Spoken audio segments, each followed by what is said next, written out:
All right, this lovely beast is a 68 Pro Reverb, and it has a very typical problem. It's the same problem that I have to a lesser degree with that 66 Bassman, and that is the cloth-covered solid wires from the input jacks and from the volume pots are all twisted together on both channels,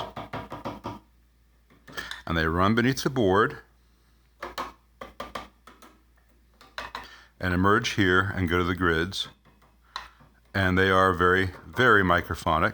They would not have been this microphonic when new, but over time these things get stiffer and more sensitive, and it's just a big noise recipe and makes everything in that area of the chassis a bit live, which is not particularly great.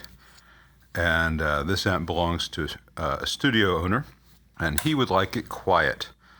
And we just had a chuckle about that when we spoke on the phone. You know, like people are like, well, Leo didn't do it that way, but Leo didn't have to deal with cell phones. So I'm going to install some really high quality shielded cable, which is what Fender switched to not long after this in all their amps. And not all the changes that CBS brought in were bad. And the shielded wire is a good idea, though some of the 70s Fenders had some really terrible quality shielded wire. But the concept is good, and that's what we're going to do here.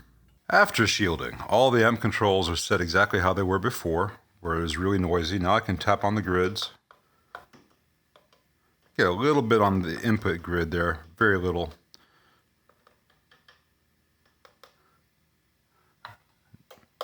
All the bad microphonics in the board are gone. I can tap here. I mean, the amp volume's up really high. The chassis is no longer live, and the noise floors come down. And that's a nice place for this to be. It lowers noise overall, lowers microphonics. This is high quality stuff. It's relatively low capacitive. There's a big myth out there that shielding things rolls off high end. And if you use real cheap cable, it can. But what's the best way to put this? When you have a whole bunch of white hash noise riding everything, you have to turn your treble down, or you keep your treble up to get the nice bright sound that you want, and you bring up all the white noise.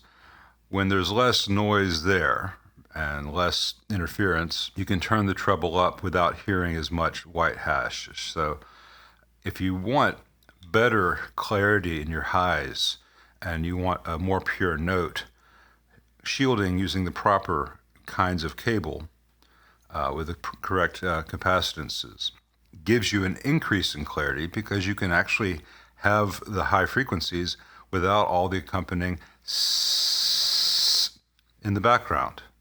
So I think the studio owner is going to be very, very happy. Let me turn these down to where they'd actually be used.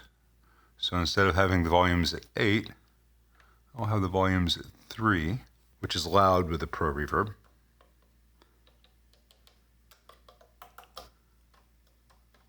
And nothing's coming through the speaker. Here endeth the lesson.